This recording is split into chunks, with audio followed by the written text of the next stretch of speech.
Quite sure that Donald Trump and Israel are on the same page. It doesn't seem like it. I'm glad you brought up the tariffs as well, because when they announced the tariffs, they said this is short-term pain for long-term gain. That was like 14 months ago, 12 months ago, and we're still in the short-term pain part. When are we going to enter the long-term gain part? And I think what President Trump's argument is that if these people nonetheless are supposed to be our friends and our allies, put NATO aside, he thinks of them as our friends. If during our time of... Wait, does Trump think of them as our friends? I think the United States as a whole... He leaked texts with the Prime Minister of Norway? I think the United States as a whole does. I think President Trump personally thinks that our allies probably need to be...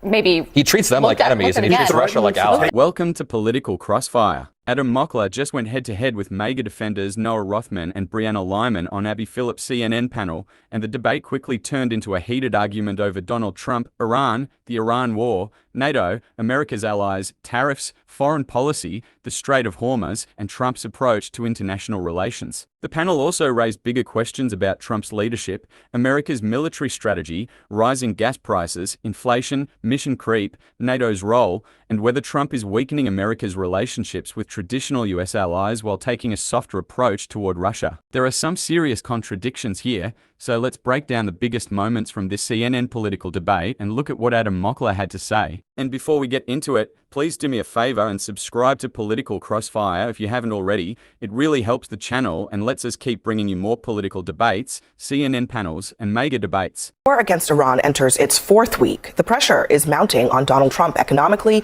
politically, domestically, and globally. Thousands more U.S. Marines and sailors are heading toward the Middle East in what is likely to be a treacherous mission.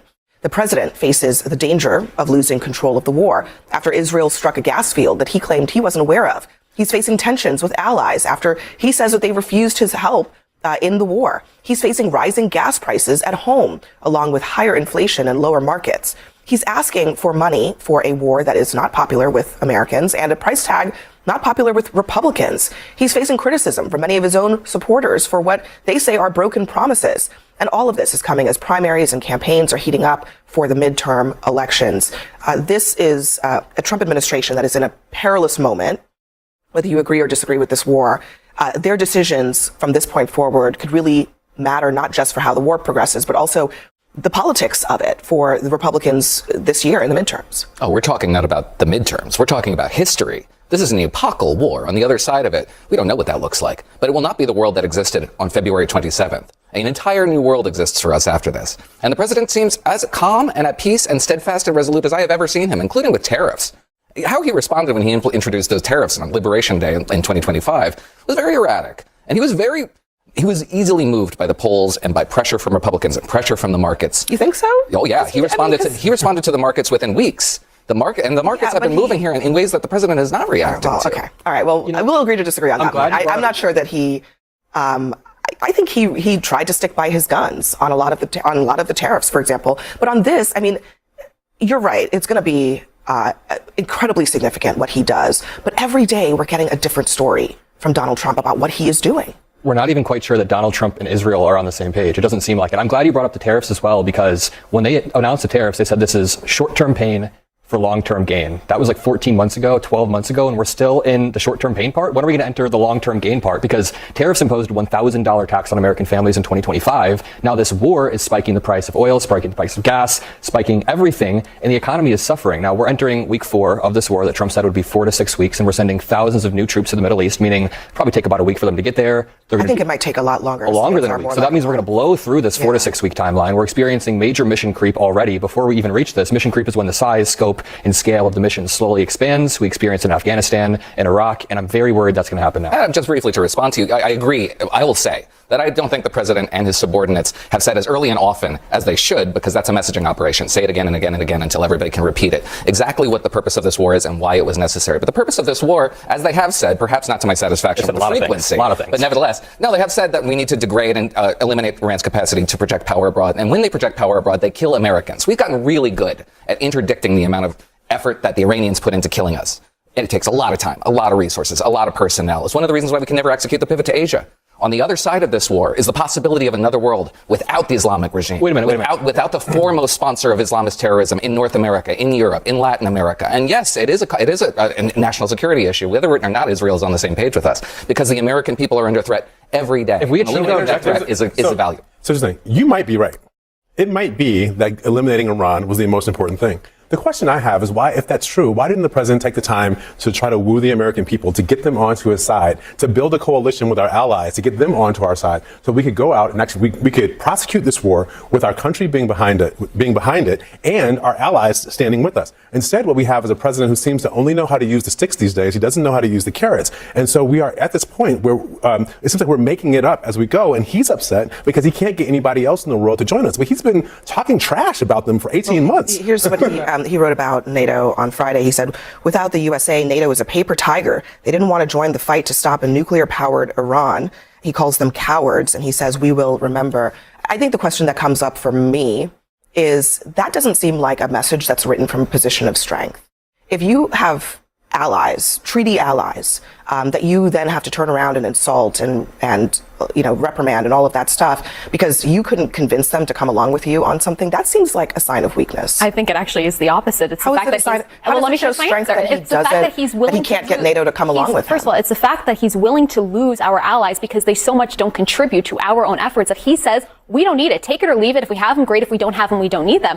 Second of all, when it comes to NATO, this is an organization that had never funded appropriately their own share of the burden, and they have been pissed at Donald Trump since the day he came down that escalator because he has wanted them to pay for their fair share. Last but not least, look, the Strait of Hormuz is not just beneficial to the United States, okay? Europe is also benefiting from it, right? Sulfur travels through that Strait of Hormuz. That sulfur then goes to Africa for farming. It goes to Europe for farming. They also need to hope and pray that that thing can open. So the fact that right now the United States has done a lot of the bulk work and is saying, can you guys now come and step up because you are our allies? Should you not help us when we need some help? We're doing the bulk work of a war that we started? But we're started not a war picking sides. because Iran started a war 47 years ago. We're finishing the war. Wait, we're not picking sides for backyard soccer here. Right? What we're doing is we're trying to figure out. And here we go again with the same argument we've heard over and over. The MAGA defenders, they all seem to have the same explanation whenever Trump is challenged on foreign policy. Iran has been a threat for decades. Okay, but then why didn't Trump solve this supposed existential threat when he was already president? He had 4 years in the White House. If Iran was truly such an immediate danger, why wasn't this dealt with then? And whenever you ask questions like that,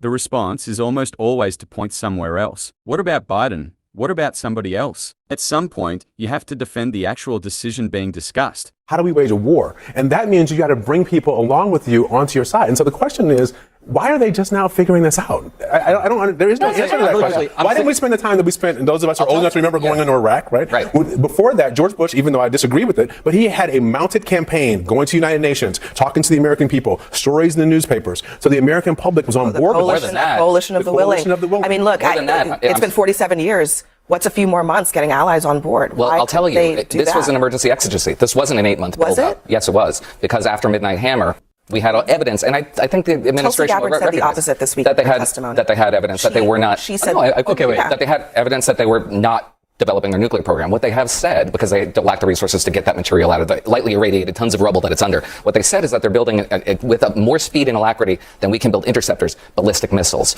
And this was an emergency buildup because of the protests in December and January. That happened out of the blue. Listen, and then we got the regime that appeared weak. That ballistic missiles alone are a justification for war with Iran is not even an argument that this administration is making. They make it all the time. They were making the case yesterday. They were making the case that Iran was a nuclear threat and that we would never let them have a nuclear weapon. Their ballistic missile capability was not such that nobody has argued that it could reach the homeland. There's no argument of that. They're making. Israel has been and remains in the zone of danger. But I guess I don't know that if you were to take that to the American people and say, Iran was building conventional weapons, ballistic missiles, and we need to go to war with them for the first time in 47 years, I'm not sure that would be a winning argument, which is why they weren't making it. They started making it again. Right before the war, but during the war and afterwards. And the argument is very clear that this is a missile capability that will deny us access so that we can't do another Midnight Hammer without experiencing unacceptable losses and maybe not achieving our mission results. The reason why this happened in 2 months is because we had a window of opportunity. The intelligence was there to hit their leadership, and we decimated their leadership. The regime was weaker than it had ever been, experiencing the worst protests they had ever seen. It wasn't an 8-month buildup, and it's looking like an exigency, an emergency contingency operation, because that is what it is. The contradictions here are endless. So in one breath, this is a 47-year war. It's been going on for 47 years. In the next breath, they there was an imminent threat coming from Iran. And then the next breath, oh, we were just trying to defang their nuclear capabilities. And then one person will say, oh, we did defang the Iranian regime. But then Trump is now mobilizing thousands of more troops. So obviously this is going to be elongated and continue to happen. Here's a timeline regarding the Strait of Hormuz as I see it, because you guys were talking about it. Donald Trump claimed that he was going to assemble a group, a coalition, if you will, of powerful countries to escort ships through the Strait of Hormuz. He then realized, oh wait, the same international community that I have been antagonizing for the past 2 years isn't going to want to go on a suicide mission through the Strait of Hormuz, which at its most narrow navigable shipping lane is 2 miles right off the coast of Iran. They can just lob missiles over. So it's a suicide mission. He realizes, wait, they're not going to help me with that. And then the countries themselves say, we're not going to join a war we didn't even start. And then when I come on this panel, you guys are like, oh, these countries don't want to help us finish the job. They didn't start the job. They didn't start any of this. So why are they our allies? Because we are a coalition. Do they all get like veto power when President Donald Trump does? NATO is a defensive coalition meant to defend countries. Article 5 is invoked when one is attacked. Article 5 is not invoked when we attack a country. That is a fundamental axiom of NATO. Right. And I think what President Trump's argument is that if these people nonetheless are supposed to be our friends and our allies, put NATO aside, he thinks of them as our friends. If during our time of... Wait, does Trump think of them as our friends? I think the United States as a whole... He leaked texts with the Prime Minister of Norway. I think the United States as a whole does. I think President Trump personally thinks that our allies probably need to be... maybe he treats them like enemies and he treats Russia like allies. By force, if necessary. We threaten to take property from one of our allies. You know the funniest part about it? None of our allies could do a damn thing about it if he actually took Greenland. You know what? Here's the thing. This is a question. This is not a question of. I mean, if it were just a question of who's stronger and who's not, then yeah, what would be the point of alliances? But it is a question of leadership. And again, I mean, as we were talking earlier about the president's inability to actually develop a coalition for something that presumptively is in the global interest, that seems to me like the clearest sign of the weaknesses of their ability to convince not just us in the layman world, but these are other countries they can share intelligence with of the actual objectives of this conflict. Yeah, I actually don't begrudge any European power that's a little miffed at how they've been treated over the last year, especially since they've been hearing from the Pentagon NATO should be an in-theater operation. Right. The alliance should be acting in Europe's interest and only in Europe, and then all of a sudden the administration comes around and says, hey, why don't you help us in West Asia? At the same time, however, we need their ships as escorts, not to conduct combat operations, to just be there. We have an ally that in this fight, which is the most capable, it's the most capable combat operator. It's not a suicide mission. We got to leave it there. And this brings us to the bigger issue of American leadership. Winning an international coalition requires more than having the biggest military. You have to persuade other governments that your objectives are legitimate,